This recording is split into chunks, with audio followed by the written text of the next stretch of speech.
definition of genocide? Because in Ukraine, Vladimir Putin hasn't killed every last Ukrainian. Oh, that's simply not happened. No, he hasn't. And nor has he stated his intention to do so.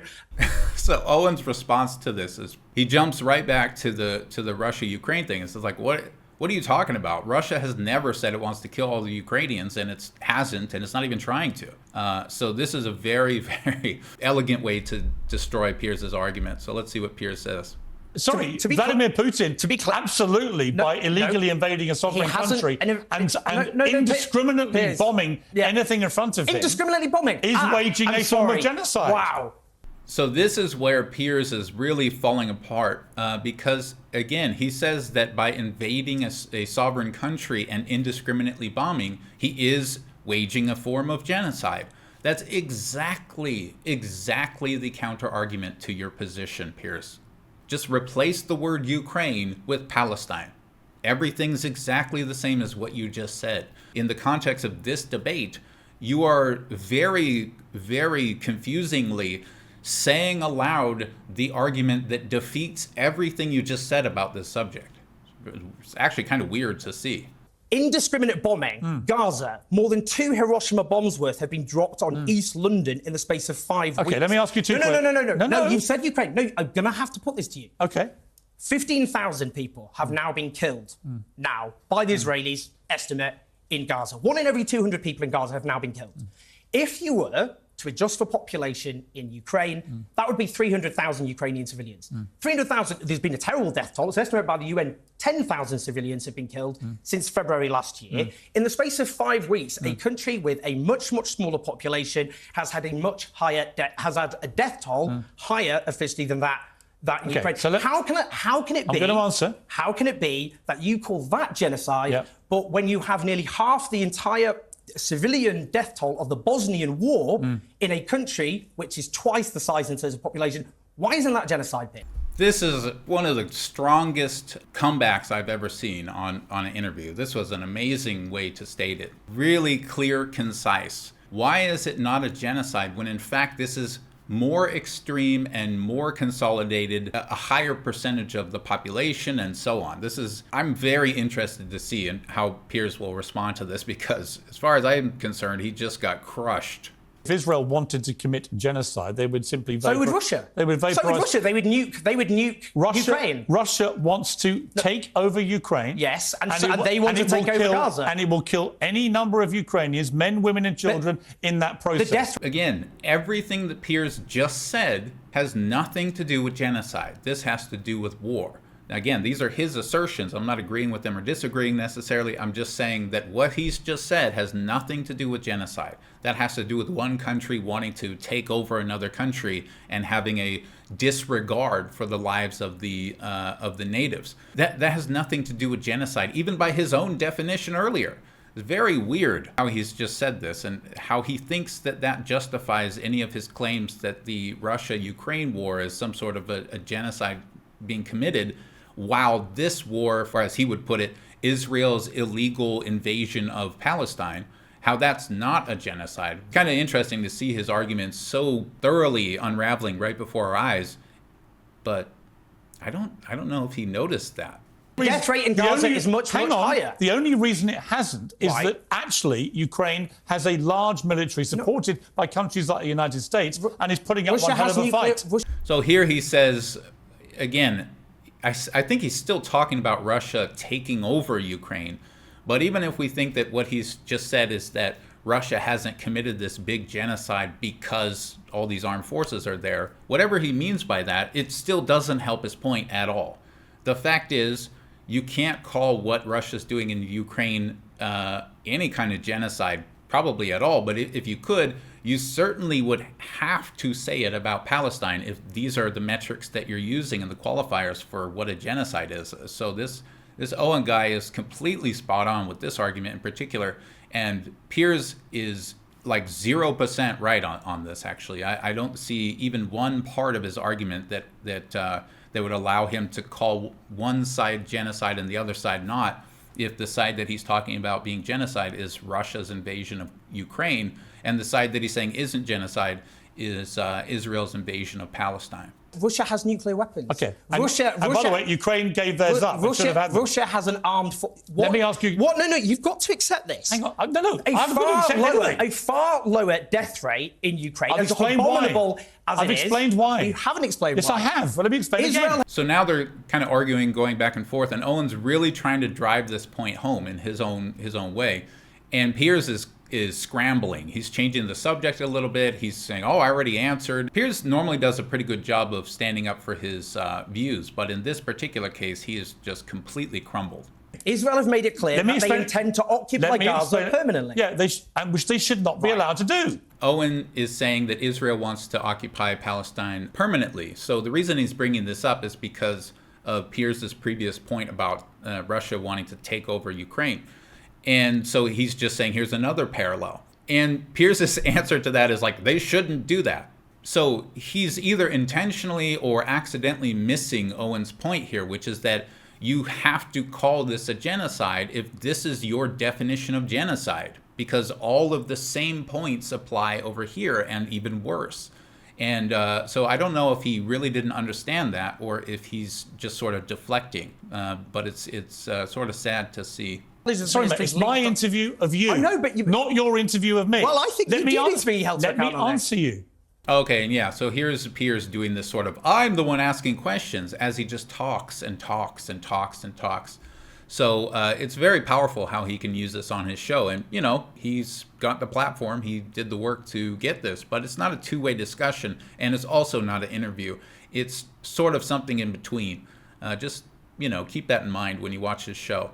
Do you believe Hamas is a terror group? Yes, if you engage in violence against civilian population, that's terrorism. So this is something he asks his guests a lot. Do you believe that Hamas is a terrorist organization? And do you condemn the massacre and all this kind of stuff? It's an interesting strategy. I think it's sort of an offensive question. Like if somebody asked me that, it's just a very annoying question to me, but I understand why he asks it, and it's probably good for his show because he can try to find people who won't feel comfortable answering those types of questions, and you can sort of use that as a sort of implicit accusation against them. But it's also good for ratings. So this is, you know, it's a TV show. Should Hamas remain in power? If I could wave a magic wand, then no, obviously. This is the type of question, however, that is quite annoying to me. It's quite presumptive and very supremacist in a way. Should Hamas stay in power? Whenever people ask me questions like that about other countries, it's very, very awkward for me. I don't really understand even the premise. Like, what do you mean it should? Like, it's not... maybe this is because I really approach things from a sort of historian point of view of, oh, this happened and then people felt this way and so they did that and then this happened.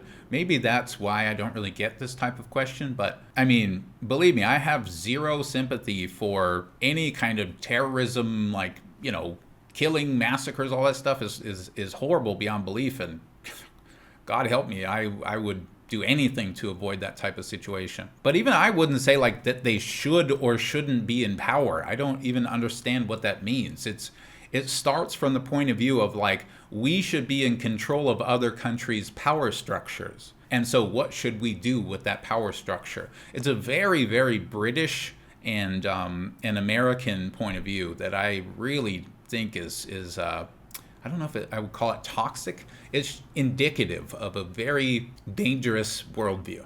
Okay. There'd be an independent Palestine, free of Israeli rule, with a secular democratic movement in power. You know, I usually tell people I'm not political, and they don't really know what that means. Here's a great example. So Owen just answered with what he thinks would be the best for Palestine or what he envisions for their future or whatever. If you were to ask me the same question, I would say, I don't know. I don't care. Like, whatever happens with their country, if they need help and we're able to help them, we should do that. And that's it. I mean, whatever their destiny is, that's their destiny. That's sort of the non-political point of view. Now, that annoys a lot of people, right? A lot of people hate that, but I'm just not a political person. I don't go to a country and think about what should be happening there. And I don't look at other countries and think about how we should change them or what they should be doing. And again, this is not anything against either of these two for having political views. I'm just highlighting that myself, I really don't have these types of views. I don't feel any sort of urge to change the world, especially not countries and their structures. So I wouldn't even know how to answer this type of question of who should be in charge of Palestine and what sort of solution should they build. I tend to just simply say whatever they do is what they do. I mean, if it affects other countries, then that may be an issue. And if it affects internally their own citizens to the degree that the international community ends up stepping in, then that may or may not be justified. It's just a very sort of apolitical point of view that I have. And I know that's not satisfying to people, but I'm not here to satisfy you. That's literally how I look at the world. You courageously stood against the Iraq war. Yeah. And you were courageous for doing so. So what was the argument put against you? That you wanted to keep Saddam Hussein in power even though he gassed his own people, the Kurds, and committed genocide, many would argue. Then they start sort of debating about the Iraq war and ISIS and weapons of mass destruction, all that kind of stuff. But what it did do is spark the rise of ISIS. And what the world did with ISIS was say, this crosses a moral line, we have to get rid of them. And we went after ISIS in places like Iraq and Syria and other countries, and in bombing the hell out of ISIS, a lot of civilians got killed. Yes, Piers. And the thing is, declaring war on ISIS and then bombing and killing civilians in a random country can only be done legally, if there is such a thing, with the express permission of that country. Right? You can't just say, oh, there's ISIS in a country and I'm not going to declare war on that country. Instead, I'm just going to engage in war in that country, right? That's not an acceptable behavior by any UN member, at the very least. This sort of goes further to the point of Israel has no legal basis to be engaging in war inside of Palestinian territories. And by Palestinian territories, by the way, what I mean is the internationally recognized territories of Palestine. I don't mean whatever Israel thinks. I mean what the international community agrees are the Palestinian territories. That's how country borders really tend to work. Very important history. Wait a minute. No, that's not what happened. Well, that is what happened. No, that's not what happened. One of the consequences of committing atrocity. Can I just correct your version of history? But in wiping out ISIS pretty effectively, we also killed a lot of civilians. And many of those Sunni populations ended up driven into the arms of Al-Qaeda. A brutal counterinsurgency program then resulting in mass slaughter of innocent Sunni civilians, and from that fury and anger, something even worse than Al-Qaeda emerged. Just as... ISIS. Yes. So you agree and that was... No, I'm saying that's exactly what we're seeing today. I didn't give every detail of... It seems like Owen misspoke here when he said that he was going to be correcting Piers' history. What Piers said was in line with what Owen says, but unfortunately, because Owen misspoke in saying that he was going to correct Piers' history, Piers again seems to miss the point here, or maybe he's just deflecting it, but Owen's point here is that by doing this inside of Palestine, an additional risk is that we may make things even worse than Hamas. I don't really focus on that type of argument because, again, I mean, even if this were known to help everyone in Palestine, it still is not a legal invasion. So we don't even have to go down that far to sort of say, is it a good idea to break these laws? We can just say, let's not break the laws in the first place. They engaged in a brutal counterinsurgency I know the story. Offensive against Al-Qaeda, and that caused something worse to emerge. Just as in Afghanistan, I know. Just as Afghanistan, we had 2 decades of occupation. We're running out of time. 2 decades of occupation, and the Taliban emerged stronger than ever. The same applies to both what happened in Iraq and Afghanistan. It seems to me... Because if you brutalise a population, stop talking, Owen. You will turn them into terrorists. Stop talking. So this part is not really that strong from Owen. He's sort of reinforcing what he said earlier, but it doesn't really add much to the conversation because Piers could have turned this around and said, yeah, and we would deal with those terrorist populations just like Israel's dealing with Hamas. I don't think he thought of that rebuttal, but anyway, I'm not really interested in the Iraq war. It's so far behind us now, but let's see what else they talk about. How do we actually get peace here? Well, firstly, we have to deal with the underlying causes of what's driven the Palestinian people in the case of Gaza into the hands of Hamas, which is, starting in 1948, the ethnic cleansing of the Palestinian population in the Nakba with 700,000 driven from their homes, murderously, I might add.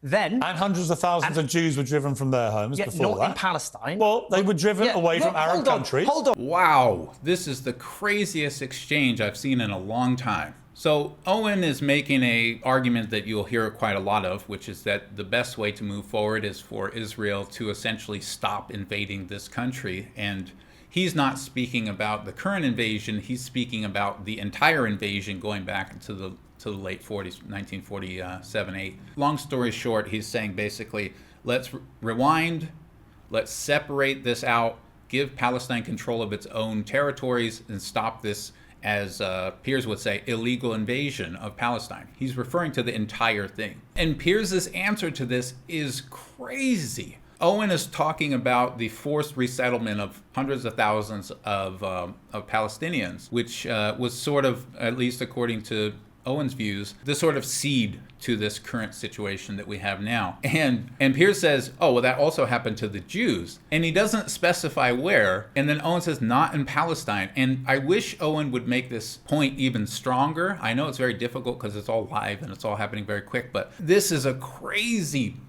point that Piers just said. They were driven away from Arab countries. I don't want to sound very accusatory and whatnot, but I know it's a live discussion, very lively, okay? But from the words that he just said, it sounds like what he's saying is that based on the race of Palestinians, they in some way deserved or in some way had parity with what the Israelis did to Palestinian citizens. It's a very, very weird answer. The Palestinians were driven from their homes, 700,000 of them.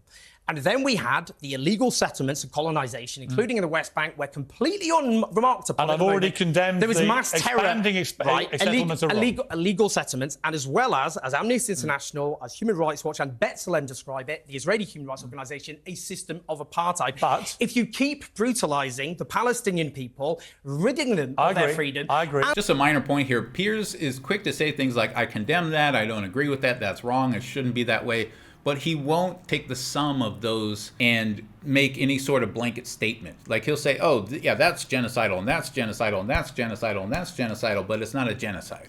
But when he feels that something is a genocide, it seems to be on very slippery, sort of loose terms. It's quite interesting to see. I think he's sort of somebody who can control this discussion and debate and really doesn't have serious, calm debates with people that he likes. I think he kind of just is in this weird space where he wants to debate, he wants to talk about this stuff genuinely, but he also wants things and content for his TV show, and so he sort of mixes these up, and of course he's got his own opinions and biases and whatnot, and that all sort of mixes together to make this very weird way of looking at this conflict. It's just a very slippery position that Piers has, especially when it comes to labeling something as a genocide or a genocidal massacre. And you end up now in Gaza with parents picking up the burned, dismembered remnants of their children. Owen. So here Owen is again highlighting the horrors of war and essentially making the point that there's not going to be any peace while this invasion is going on. It seems clear to me, although I don't think he's expressly said it, at least not in this interview, it seems clear to me that Owen believes that this is a genocide, or quite potentially might be called a genocide that's happening in Palestine. And that seems to be the thrust of his point here. And I haven't heard a single argument from Piers that defeats that. It's very interesting to see this debate. And I think that Piers will walk away from this debate feeling like a lot of ideas were exchanged, but Piers was right about most or all things. But oddly, watching this debate, I don't get the sense that Piers was right about almost anything, at least with the main thrust of the disagreement. On the Arab side, they have had multiple opportunities to do a peace deal, not least in 2000 with Arafat, and he walked away. Piers says that there's been opportunities for peace in the past. By the way, this is another area that people get dragged into the minutia of, I've noticed in discussions, but it's completely irrelevant. It totally has nothing to do with the situation of today. Even if Piers is 100% right, it's just a weird sort of factoid that he throws in to kind of confuse the guest, and I think it works here. It works here because if you're the guest, you have to address whatever Piers throws at you, but I think in a real honest discussion, this would have nothing to do with today's situation or what should be happening. They demanded, for example, 9 land swaps for a ratio 9 to 1 in favour of Israel. Come back again. I'd love to. No, seriously, this conflict's not going away. No, sadly it's going to continue raging the war. I think you're an important voice in this. We should keep talking about it. Okay, we'll chat. Good to see you. See ya. So in typical fashion, Piers makes a statement, the guest tries to respond, and then Piers just cuts him off before he even can get to the point and just says, "I come back later." That happens a lot on his show. He's got time constraints. I mean, we can't read too far into it, but the fundamental issue is you can't invade a country without declaring war on it. And beyond that, the manner in which they are invading is clearly involving a lot of indiscriminate killing, and it also involves a lot of killing of innocent people quite knowingly and deliberately in a way that we would never accept in any other context. Hamas is in every hospital and every gas station and everything in the entire Palestinian territory. Zero of those things justify bombing and exploding, killing everybody in a hospital. I mean, I don't know why people think that that's an excuse or any reason to do it. That's just not how life works in any other context. We wouldn't accept that from our own country, or we shouldn't be accepting that. And so we shouldn't be accepting it from Israel. No matter what happened in October, we shouldn't be using that to endlessly justify everything that happens in November. So there's a lot of interviews like this that I've seen. I have a lot of sort of random thoughts and comments about them. But if you're going to be asking me what I think should happen and whatnot, again, I'm not political. I think that from a historical point of view, looking at the events of today, how will we look back on them? There's morality, there's all the dead bodies, all that kind of stuff. But in general, what's happening is there was an attack by members of a political party into members of a different country. That country didn't issue an ultimatum to the other country and then respond with a formal declaration of war and engage in war and all these types of things. It just simply decided it was going to occupy further and completely level to the ground and take over another country. And then we all kind of sat around and talked about how their history started in October rather than in the 1940s. So it's a shame that it's happening. I think the discussion that we should be having internationally is how to get the killing to stop. I think the starting point is, how do we correct this wrong situation? There's no circumstances that I'm aware of that allow for Israel to continue to occupy Palestinian lands today without a declaration of war, and before without a declaration of war. And so that doesn't mean everything's Israel's fault. It means that if we want to be able to support Israel and say that they have the moral high ground, they have to stop violating international law in every way that they're doing it. If they don't do that, I don't stand behind them. It's as simple as that. Just as I don't stand behind Hamas and I don't stand behind Palestine if they're doing that. I mean, this whole conflict to me seems relatively straightforward. It's possibly because I don't really get emotional about this side of the world and I'm not really an expert in it, so maybe I'm just stupid and wrong. But to me, it's really one of those types of things of you don't have the moral high ground when you're violating all the laws that we know of. Anyway, if you guys want to know what I think about this conflict via other interviews and other videos and that kind of stuff, there's a few things I could say. I'm not particularly interested in it personally, but I understand that a lot of people want to hear how I feel about it. So this is how I feel about this one interview. I think that Owen Jones did a great job. It seems a young guy. He seems, I don't know how old he is. He seems very young. And so I think he did a great job. Piers did a great job, but you have to understand that Piers' job is not to debate, right? His job is to have a television show. So he did a great job in that, right? It's a very attractive a show. It really makes you want to see the arguments. So he did a great job at what he's doing. I think, though, that his arguments completely fell apart in this interview. Anyway, hopefully we can start to push for peace rather than endlessly justifying more deaths, basically. So let me know if you guys want me to check out another video and respond to it. I will consider it. Until then, I have more Epic China to edit. So thanks, everybody.